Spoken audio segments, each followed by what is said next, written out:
ఉంటాయి, కొన్ని సైలెంట్గానే వ్యవహారాలన్నీ వ్యూహాలన్నీ చాలా సైలెంట్గానే ఉంటాయి. ఈరోజు బెస్ట్ వ్యూహాలన్నీ కూడా ప్రజల కోసం వచ్చే ప్రతి వ్యూహం కూడా ఈరోజు 100% సక్సెస్ అవుతుంది. అది జనసేన పార్టీ నుంచి. అది మీరు గమనించాలి, మీరు అందరూ కూడా గుర్తించాలి. వాస్తవం ఇది. ఈరోజు టీడీపీ గెలిచేసింది, వాళ్ళేమో గెలలేదు, ఏదో 21 సీట్లకి 21 ఎమ్మెల్సీలకి వాళ్ళు గెలిచింది 4 అయినా 30 అయినా 10 అయినా 1 అయినా ఏదైనా సరే ఇక్కడ అంతా ఈక్వేషన్స్ వ్యూహాలు. మా వ్యూహం చాలా క్లియర్గా ఉంది. మేము టీడీపీని గెలిపించినాం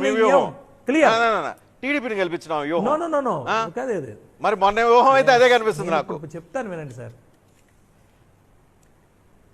అంటే మేము చాలా క్లియర్ గా రజనీకాంత్ గారు బీజేపీని మీరున్న ఉత్తరాంధ్రలో మీ పార్ట్నర్ అయిన మాధవ్ని, బీజేపీ నాయకుడు మాధవ్ని ఓడించి టీడీపీని గెలిపించడమా మీ ఊహం? వాళ్ళ పదాధికారులు మీటింగ్ పెట్టుకొని జనసేన మాకు కోఆపరేట్ చేయలేదు, మమ్మల్ని ఓడించిందని చెప్పి వాళ్ళు బాధపడుతూ గగ్గోలు పెడుతూ ఉంటే మీ ఊహం అదే?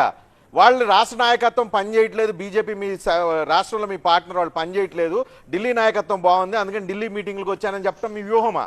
అర్థం కావట్లేదు మీ వ్యూహం.